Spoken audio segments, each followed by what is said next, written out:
तो शुरू करते हैं हम पढ़ रहे हैं बीए प्रोग्राम की सेमेस्टर 5 की पॉलिटिकल साइंस। हम थे यूनिट 2 पर प्रशासनिक सिद्धांत। प्रशासनिक सिद्धांत दो तरीके के होते हैं, एक शास्त्रीय सिद्धांत और नवशास्त्रीय सिद्धांत। शास्त्रीय सिद्धांत के तीनों पार्ट में पढ़ा चुका हूँ, नवशास्त्रीय सिद्धांत का भी एक पार्ट पढ़ा चुका हूँ। आज हम देखेंगे तार्किक निर्णय निर्माण का हर्बर्ट साइमन का जो सिद्धांत है। बहुत बार क्वेश्चन आता है, ढंग से रट के चले जाना। तो हर्बर्ट साइमन का तार्किक निर्णय निर्माण। हर्बर्ट साइमन कौन थे? अर्थशास्त्री थे और नोबेल पुरस्कार विजेता थे। इनका जन्म 1916 में हुआ था और 2001 में इनकी मृत्यु हो गई थी। इन्होंने बुक लिखी थी प्रशासनिक व्यवहार, एक निर्णय निर्माण प्रक्रिया, जो कि इनकी बहुत प्रसिद्ध कृति थी, जो 1947 में प्रकाशित हुई। और भी इनकी कुछ बुक्स थी, जैसे administrative behaviour, fundamental research and administration, organisation, human problem solving, ऐसी कुछ बुक्स इन्होंने लिखी जो कि प्रसिद्ध हुई। हर्बर्ट साइमन अपनी पुस्तक एडमिनिस्ट्रेशन बिहेवियर में कहते हैं कि जो संगठन है उसके कार्यों को समझने के लिए निर्णय निर्माण यानी डिसीजन मेकिंग जो है वो बहुत एक केंद्रीय इकाई है। तो इसके बिना आप किसी संगठन के कार्यों को नहीं समझ सकते। इनका कहना ये था। ये मानते हैं कि पूरे जो निर्णय निर्माण की प्रक्रिया है उसमें व्यक्ति के व्यवहार को और उसके द्वारा प्राथमिकता दी जाने वाले जो मूल्य हैं उसकी जो नैतिकताएं हैं उसका विश्लेषण करना होगा। जो निर्णय निर्माण जो डिसीजन मेकिंग होती है उसमें क्या करना पड़ता है, व्यक्ति के व्यवहार का और उसके द्वारा जो मूल्य और नैतिकताएं जो वो अपनाता है उसका हमें विश्लेषण करना होगा। हर्बर्ट साइमन ने वैज्ञानिक और संरचनात्मक दृष्टिकोण के जो काफ़ी इन्होंने आलोचना की, इन दोनों दृष्टिकोण की, जो वैज्ञानिक दृष्टिकोण था और जो संरचनात्मक दृष्टिकोण था, इन दोनों की इन्होंने आलोचना की। ये कहते हैं कि ये जो दृष्टिकोण थे बहुत ही आदर्शवादी मान्यताओं के आधार पर थे। अगला है कि प्रशासनिक व्यवहार के क्षेत्र में व्यवहारवादी दृष्टिकोण विकसित हुआ। इसमें क्या हुआ, जो प्रशासनिक व्यवहार था उसके क्षेत्र में एक व्यवहारवादी दृष्टिकोण जो है वो बाद में विकसित हुआ, जिसमें क्या किया था, निर्णय निर्माण पर बहुत ज़्यादा ध्यान दिया गया व्यवहारवादी दृष्टिकोण के अंदर। साइमन खुद कहते हैं कि जो प्रशासन के सिद्धांत को निर्णय की प्रक्रिया और गतिविधि की प्रक्रिया से संबंधित होना चाहिए, यानी केवल सिद्धांत को स्थापित करने से उनका वास्तविकता से कोई संबंध ना हो तो उसकी सिद्धांत की कोई कीमत नहीं होती। मतलब आपने कोई सिद्धांत दे दिया लेकिन उसका वास्तविकता के साथ कोई लेना देना ही नहीं है, ख्याली पुलाव पकाए जा रहे हो तो उसके कोई लेना देना कोई कीमत ही नहीं है, पकाए जाओ कितने पकाने, जब तक वो रियलिटी में नहीं आएगा तब तक वो सिद्धांत है नहीं। साइमन के लिए जो प्रशासन का काम करना, वो प्रशासन जो काम था ना वो करने की एक कला है। जो निर्णय निर्माण है इनके लिए वो एक कला है। इसमें बताया व्यवहारवादी दृष्टिकोण में निर्णय निर्माण का अध्ययन विकल्पों का अध्ययन है। साइमन का तर्क था कि जो परंपरागत जो प्रशासनिक चिंतक रहे हैं उन्होंने परिस्थिति की पहचान जो है वो नहीं की ढंग से, उस टाइम की परिस्थितियाँ क्या थी। जो उन्होंने सिद्धांत वगैरह जितने भी दिए उन्होंने प्रशासन के ऊपर, उन्होंने क्या कहा, परिस्थिति पर ज़्यादा ध्यान नहीं दिया कि उस टाइम पे क्या परिस्थितियाँ रही। उन्हें इसी वजह से उन्हें सार्वभौमिक वैधता की समस्या का सामना करना पड़ा, जो पारंपरिक चिंतक थे। साइमन का सुझाव था, जो हर्बर्ट साइमन कहते थे कि जो प्रशासनिक व्यवहार है में उन्हीं ज्ञान पर विचार किया जाना चाहिए जो तथ्य के आधार पर हो, यानी कि तर्क संगात्मक, यानी कि फैक्ट के ऊपर आपको जो नॉलेज चाहिए, जो भी नॉलेज मिल रही है उसका आपके पास फैक्ट होना चाहिए, साक्ष्य होने चाहिए, तर्क होना चाहिए आपको उसके पास। तो ये उस ज्ञान पे ज़्यादा ध्यान देते थे जिसको कहते हैं तर्क संगत सकारात्मकवाद। इनका मानना है कि स्थापन्य द्वारा प्राप्त ज्ञान जो है वो प्रयोग प्रक्रिया को ही ज्ञान का आधार माना। मतलब ये मानते थे कि आपने कोई ज्ञान लिया, उसके ऊपर आपने थोड़ा एक्सपीरियंस लिया, प्रयोग वगैरह करे, और फिर उससे क्या ज्ञान प्राप्त हुआ वो ज्ञान जो है उस पर ज़्यादा महत्व देते थे। अब है तर्क संगत सकारात्मकवाद। इसमें वो बताते हैं, साइमन कहते हैं कि तथ्यों के आधार पर सूचनाओं का परीक्षण किया जा सकता है, इसमें साबित किया जा सकता है। यानी कि आपके पास जो भी ज्ञान है, जो भी सूचनाएं हैं, वो तथ्यों के आधार पर आप साबित कर सकते हो। ये वो कहते हैं कि वे प्रकृति में जो अत्यधिक वस्तु पूरक होते हैं, और जो मूल्य निर्धारित निर्णय होते हैं वो प्रकृति में व्यक्तिपरक होते हैं। यानी कि ये कहते हैं कि जो तथ्य के आधार पर जो भी सूचनाएं वगैरह होती हैं, जो भी आप निर्णय लेते हो तथ्यों के आधार पर, वो प्रकृति में वस्तुपूरक होते हैं। और जबकि आप मूल्यों के आधार पर, वैल्यूज़ के आधार पर अगर कोई निर्णय लोगे तो वो व्यक्तिपरक होंगे। वस्तुपरक यानी कि वो लगभग सब पे लागू कर सकते हो, वो निर्णय है जो वो माना जा सकता है समाज के अंदर एक सही है। लेकिन अगर मूल्य आधारित आप बोलोगे तो हो सकता है वो किसी एक के लिए सही हो, या दो के लिए सही हो, या खुद के लिए तुम्हारे लिए सही हो। निर्णय निर्माता यानी डिसीजन मेकर, जो डिसीजन लेता है, वो क्या करता है, ये मानता है कि जो निर्णय निर्माण का काम, डिसीजन मेकिंग का जो काम है वो बहुत ज़्यादा कठिन है। और एक संगठन के अंदर जो निर्णय निर्माता होता है, जो डिसीजन मेकर होता है, वो लगातार नई नई और जटिल चुनौतियों का सामना करना पड़ता है उसको, जब तक वो संगठन में काम कर रहा है। जिससे क्या होता है कि वो कई सारे विकल्पों से अवगत हो जाता है, और एक अच्छा विकल्प चुनने में उसको मतलब चुन सकता है, वो एक अच्छा विकल्प चुन सकता है। कई सारी समस्याओं का वो सामना कर चुका है, उसके पास क्या अनुभव आ गया है। तो क्या करता है, वो विकल्पों को सबसे उपयुक्त विकल्प चुनना पड़ता है उसको, और जिससे समस्या का प्रायोगिक और व्यवहारिक समाधान प्राप्त कर सके। यानी समस्या का एक तरीके से लॉजिक बेस्ड समाधान उसका प्राप्त कर सके, उसको ऐसा कोई विकल्प चुनना पड़ता है। और ये क्या करता है, जो जितने भी डिसीजन मेकर होते हैं, ये कहते हैं कि वो बहुत दूरदृष्टि के होते हैं। वो अपने निर्णय का परिणाम भी वो पहले से जानते हैं कि इसका क्या होगा, तो वो आगे तक की दृष्टि रखते हैं।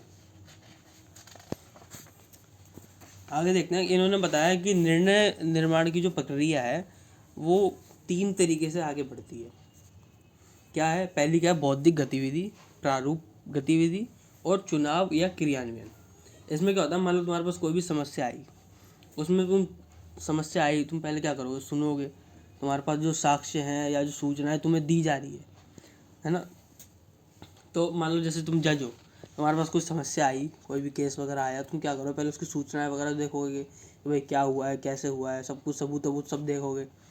फिर उसके ऊपर तुम अपना खुद बौद्धिक गतिविधि चलेगी, भाई तुम अपना खुद का इंटेलिजेंस लगाओगे कि हाँ क्या हुआ होगा असल में, कौन झूठ बोल रहा है, कौन सच बोल रहा है, तो अपना दिमाग लगाओगे। दूसरे में क्या होता है, फिर तुम विकल्प देखोगे, तुम्हारे पास विकल्प क्या क्या है, कि अच्छा इसने ऐसा कर दिया, अब मैं इसको क्या कर सकता हूँ। मतलब जैसे मान लो कोई मुजरिम आ गया, अब उसको तुम फांसी दे सकते हो, या थोड़े दिन की जेल दे सकते हो, या कोई फाइन लगा सकते हो, या मतलब टॉर्चर वगैरह उसको कुछ करवा सकते हो। तो उसके अपराध पर आपको खुद के पास तुम्हारे पास विकल्प है कई सारे, कि मैं ये भी कर सकता हूँ, ये भी कर सकता हूँ, ये भी कर सकता हूँ।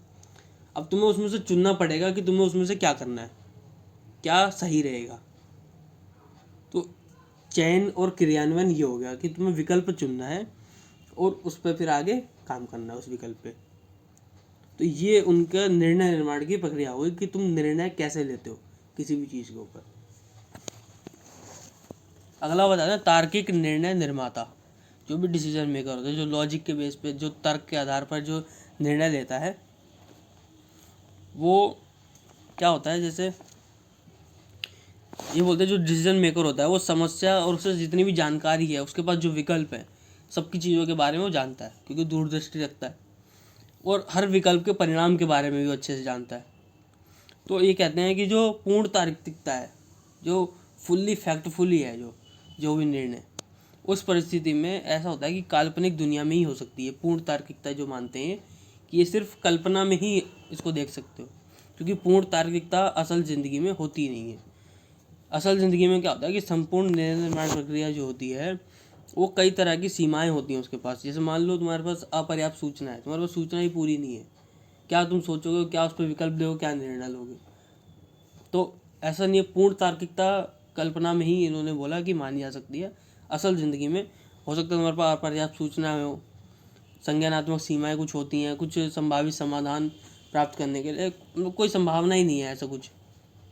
जो निर्णय निर्माता क्या होता है, उसका अपना खुद का एक विश्वास, ज्ञान, उसके पास खुद की स्किल होती है, क्षमता होती है, और इसी के आधार पर वो अपना काम करता है। अब जब तक तुम्हारे पास सूचनाएं वगैरह नहीं होंगी, तुम्हारे पास रिसोर्स अच्छे नहीं होंगे, निर्णय तक नहीं पहुंच पाओगे आगे तक।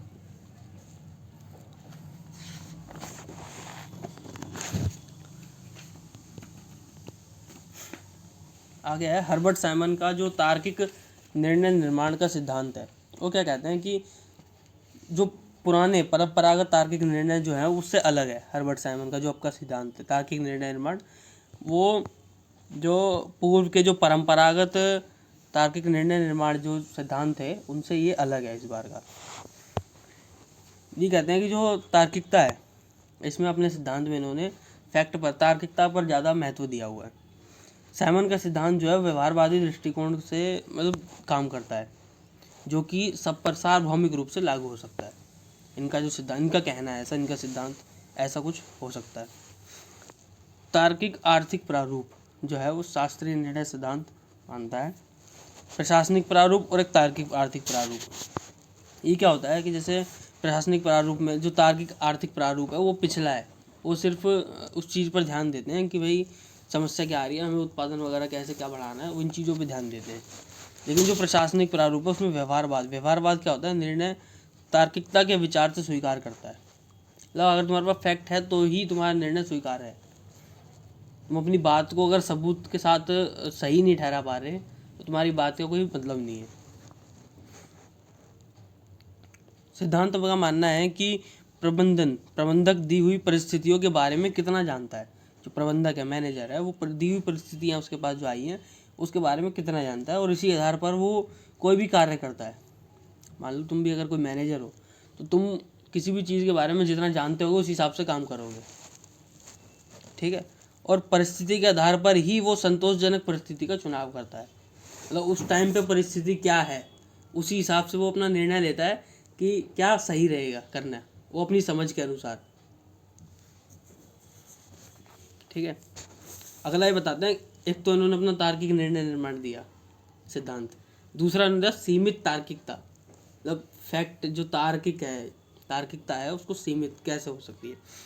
हर्बर्ट साइमन बताते हैं कि जो सीमित तार्किकता है वो निर्णय निर्माण प्रारूप का एक मतलब उसी का एक पार्ट है। ये जो तार्किक निर्णय निर्माण है उसी का एक पार्ट है सीमित तार्किकता। इसमें क्या होता है कि निर्णय कैसे लिया जाता है, निर्णय निर्माण की जो तार्किक प्रक्रिया है उस पर ज़्यादा ध्यान दिया जाता है। निर्णय निर्माता जो होता है, डिसीजन मेकर, वो क्या करता है, जैसे सूचनाओं का अभाव, समय की कमी, सूचनाओं का अभाव है, तो इन चीज़ों से वो क्या करता है, निर्माता कोई ऐसा श्रेष्ठ निर्णय ले नहीं पाता, उसके पास सूचनाएं नहीं है, टाइम वाइम इतना नहीं है लेने का, तो वो अपना निर्णय जो है वो सही निर्णय नहीं ले पाएगा उस टाइम पे। तो उससे क्या होता है कि ना वो लाभ को बढ़ता है ना नुकसान कम कर पाता है। मतलब ज़्यादा कुछ फ़र्क कर नहीं पाता अपने निर्णय से। जब वो निर्णय ही सही नहीं ले पाएगा तो प्रोडक्शन में भी या कोई भी काम है उसमें कोई बदलाव देखने को नहीं मिलेगा। इसके बावजूद क्या होता है कि जैसे जो कुछ विशेष परिस्थितियाँ ऐसी होती हैं जिसमें निर्णय निर्माता है तार्किकता के आधार पर जो है वो उपयुक्त निर्णय ले लेता है, कर सकते हैं। कुछ विशेष परिस्थितियाँ ऐसी हो जाती हैं जहाँ सूचनाओं के आधार पर, सूचनाओं कम के भी टाइम कम है लेकिन फिर भी वो बढ़िया निर्णय ले लेता है। सीमित तार्किकता सिद्धांत कहता है कि जो निर्णय निर्माण है वो निर्णय लेते समय तार्किक दृष्टिकोण ही अपनाना चाहिए। सीमित सिद्धांत ये कहता है, इसमें निर्णय जो है वो संबंधित सूचनाओं को ज़्यादा से ज़्यादा एकत्रित करता है। मतलब अगर तुम्हें कोई भी निर्णय लेना है तो तुम्हें पहले क्या करना है, समस्या को देखते हुए सूचनाओं को ज़्यादा से ज़्यादा एकत्रित करना पड़ेगा, और जो एक सूचना तुमने इकट्ठी की है उसके आधार पर ही समस्याओं को पहचान करना है कि भाई समस्या क्या है। सूचना इकट्ठी करने में समस्या समझनी है, और फिर तुम्हें देखना है कि इसके विकल्प क्या है, हमारे पास ऑप्शन क्या है करने के लिए, और फिर उसी के आधार पर समाधान का निर्माण कैसे करें, समाधान कैसे निकालें समस्या का। तो परिस्थितियों की समीक्षा करते हुए अंत में बेहतर विकल्प को कैसे चुनें, सारी चीज़ों को देखते हुए लास्ट में एक बेहतर विकल्प क्या चुने हम। ये सीमित सिद्धांत है कि भाई तुम्हारे पास सूचनाएं वगैरह भी कम है, समय भी कम है, तो तुम्हारी कुछ लिमिटेशंस है इसके अंदर। इसमें क्या होता है, सीमित जानकारी बताया, सीमित जानकारी है, प्रबंधनीय विकल्प है, जो उसके कारण क्या होता है, जो निर्णय निर्माता होता है कई ज़्यादा कुछ विस्तृत खोज नहीं कर पाता और विकल्प को ध्यान में रखते हुए निर्णय ले लेता है। जो उसके पास ऑप्शन कुछ बचे होते हैं थोड़े बहुत, उसी के आधार पर वो निर्णय ले लेता है।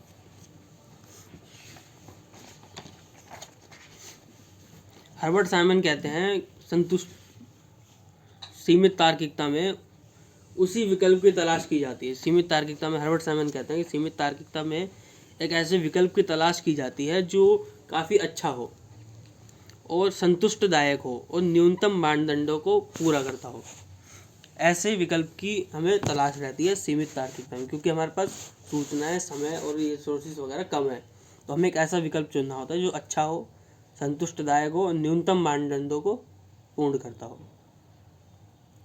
वास्तविक दृष्टिकोण ये होता है, यही वास्तविक दृष्टिकोण है। साइमन ने कहा कि जो संगठनात्मक निर्णय है और सीमित तार्किकता है और संतुष्टि की अवधारणा का प्रयोग किया। इन्होंने साइमन ने व्यक्ति से लेकर एक व्यक्ति के जीवन में मतलब हमारे पास पर्सनली क्या समस्याएं आ रही है उससे, और एक संगठनात्मक जो समस्याएं हो रही है, संगठनात्मक जो हमें निर्णय लेने हैं उससे, तो इन्होंने बोला उसके लिए सीमित तार्किकता और संतुष्टि की अवधारणा को, मतलब सीमित तार्किकता को प्रयोग कर सकते हैं। अब देखते हैं जहाँ शास्त्रीय सिद्धांत जो थे वो आर्थिक मानव के उत्पादन को बढ़ावा देने, मतलब जो शास्त्रीय सिद्धांत थे जो भी हम पढ़े, क्योंकि नवशास्त्रीय सिद्धांत में आता मानव संबंधी सिद्धांत, ये हर्बर्ट साइमन का जो तार्किक निर्णय निर्माण है ये नवशास्त्रीय में आता है। जो शास्त्रीय सिद्धांत थे उन्होंने आर्थिक मानव के उत्पादन को बढ़ाता है, मतलब उन्होंने सिर्फ उत्पादन पर फोकस किया था कि उत्पादन कैसे बढ़ाया जाए, और साइमन ने अपने जो प्रशासनिक मानव में संतुष्टि को अधिक बढ़ावा दिया है, कि मानव की संतुष्टि को अधिक ज़्यादा इन्होंने महत्व दिया है। इन्होंने बोला प्रशासनिक मानव जिन निर्णयों को महत्वपूर्ण समझता है उन्हीं निर्णयों पर विचार करते हुए परिस्थितियों को सरल बनाने का प्रयास करता है। ये कहते हैं जो प्रशासनिक मानव है जिन भी परिस्थितियों को वो समझता है उसी सार पर वो निर्णय लेता है, उस पर विचार करता है, और जो परिस्थितियाँ हैं उसको सरल बनाने का प्रयास करता है कि आसान कैसे बनाई जाए। ये बोलते हैं जो व्यवहारिक निर्णय निर्माता है, जो नॉर्मली बंदा जो डिसीजन मेकर है, वो अच्छा निर्णय निर्माता केवल उन सूचनाओं पर ही विचार करेगा जिनको वह जानता है। मतलब जो एक अच्छा निर्णय निर्माता, जो अच्छा डिसीजन मेकर होगा, वो सिर्फ उन्हीं सूचनाओं पर विचार करेगा जो जिनके बारे में वो जानता है और महत्व देता है उन चीज़ों को, और निर्माता के लिए उचित निर्णय वो उसी टाइम ले पाएगा जब भी वो उसी के लिए। साइमन के सीमित तार्किक प्रारूप की आलोचना। अब साइमन का जो सीमित तार्किकता का सिद्धांत है इसकी कुछ लोगों ने आलोचना भी की है। पहले थे हुबर, दास और टैंग, ये 3 लोग थे, विद्वान थे। इन्होंने साइमन के जो तार्किक निर्णय निर्माण था उसकी आलोचना की थी। इन्होंने क्या कहा था कि पूर्ण और सीमित तार्किकता के बीच कोई स्पष्ट विभाजन नहीं दिखता, इनका ऐसा कहना था। और साइमन ने खुद ही स्वीकार किया है कि वास्तव में इनका जो सीमित तार्किकता का सिद्धांत है वो तार्किक निर्णय निर्माण का सिद्धांत ही है।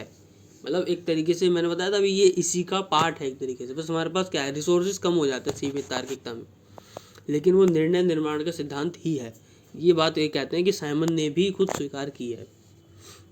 अगला है कि साइमन ने जैसे निर्णय निर्माण की भूमिका को काफ़ी ज़्यादा महत्व दिया है, डिसीजन मेकिंग की भूमिका को उन्होंने ज़्यादा महत्व दिया है, और संगठन के कार्यों को उन्होंने निर्णय निर्माण की प्रक्रिया से ही समझने की कोशिश की है। जबकि साइमन ने जो संगठन के अंदर राजनीतिक, आर्थिक, सामाजिक, सांस्कृतिक कारकों को इन्होंने नज़रअंदाज किया है, इसीलिए इनकी आलोचना ज़्यादा होती है। आलोचना में आलोचक जो है वो ये भी कहते हैं कि जो निर्णय निर्माण है वो संगठन का एक महत्वपूर्ण कार्य है, लेकिन निर्णय निर्माण जो हम कर रहे हैं उसके विश्लेषण से आप संगठन को पूरी तरह नहीं समझ सकते। उसका एक काम जरूर है लेकिन संगठन को पूरी तरह नहीं समझा जा सकता इसके आधार पे। अगला है नाइट ई लॉन्ग और पी सेल्जनिक। ये कहते हैं कि साइमन के सिद्धांत में तथ्य और मूल्य का जो विरोधाभास है। साइमन ने प्रशासनिक अध्ययन में नौकरशाही की भूमिका को कम करके आंका है। साइमन ने क्या कहा था कि इन्होंने प्रशासन में नौकरशाही की भूमिका को जो है उन्होंने कम आंका, बहुत नौकरशाही को उन्होंने कुछ ज़्यादा महत्व दिया नहीं, और नौकरशाही को एक निष्पक्ष एजेंट के रूप में इन्होंने देखा, और जो वास्तव में सही नहीं है समाज के हिसाब से। और प्रशासनिक अध्ययन में नौकरशाह एक महत्वपूर्ण संस्था है। ऐसा माना जाता है कि प्रशासन में नौकरशाह जो है वो एक महत्वपूर्ण संस्था है और नौकरशाही को समझे बिना प्रशासनिक व्यवहार का अध्ययन करना हमेशा ही त्रुटिपूर्ण होगा। यानी नौकरशाही के बिना हम प्रशासनिक व्यवहार का अध्ययन नहीं कर सकते। टेंगे कहते हैं कि उनके लिए निर्णय निर्माण का सीमित तार्किकता का सिद्धांत व्यवसायी प्रशासन और निजी प्रशासन के लिए कहते हैं कि ज़्यादा प्रासंगिक है। कि हम जो सीमित तार्किकता सिद्धांत जो साइमन का है, टेंगे कहते हैं कि इसका प्रयोग हम सिर्फ व्यवसायी प्रशासन और निजी संगठनों में कर सकते हैं, लेकिन इसका सार्वजनिक प्रशासन और सरकारी काम में सीमित तार्किकता का ज़्यादा कोई महत्व नहीं है। सार्वजनिक प्रशासन में तथ्य और आंकड़ों के साथ सामाजिक और नैतिक मूल्यों तथा कल्याणकारी विचारों का भी निर्णय करते समय ध्यान में रखा जाता है। यानी कि हम खाली तथ्य और आंकड़ों के आधार पर ही निर्णय नहीं ले सकते सरकारी काम में, हमें उसमें कुछ नैतिक मूल्य और कल्याणकारी बातों को भी ध्यान में रखना पड़ता है। अगला है कि जो मूल्यों का बहिष्कृत करने और नीति निर्माण को केवल तथ्यात्मक अध्ययन तक ही सीमित रखने में लोक प्रशासन भी जो है वो जनता विरोधी बन जाएगा। अगर हम खाली नीति निर्माण में खाली तथ्यों को और आंकड़ों को ध्यान में रख के नीतियाँ बनाएंगे तो ये बोलते हैं कि लोक प्रशासन जो है वो भी जनता विरोधी हो जाएगा धीरे धीरे, अगर हम उसमें कुछ नैतिक मूल्य या कल्याणकारी चीज़ों को ध्यान में नहीं रखेंगे तो। आलोचक ये भी मानते हैं कि निर्णय निर्माण में केवल कार्य कुशलता और लाभ हानि को ही महत्व नहीं दिया जाना चाहिए। यानी खाली कार्य कुशलता और अपना जो फायदा और नुकसान है वही नहीं देखना चाहिए, बल्कि निर्णय निर्माण में हित, संतुष्टि, समाज कल्याण और संसाधनों का सर्वश्रेष्ठ उपयोग, इन सब को भी देखा जाना चाहिए। तो ये थे हर्बर्ट साइमन का तार्किक निर्णय निर्माण का सिद्धांत, जो कि हमने देखा। इसकी कुछ आलोचनाएं भी हुई, कुछ बातें सही भी थी। तो ये टॉपिक और दूसरी यूनिट यहीं पे ख़त्म होती है। अब हम पढ़ेंगे तीसरी यूनिट। तब तक के लिए goodbye, thank you very much.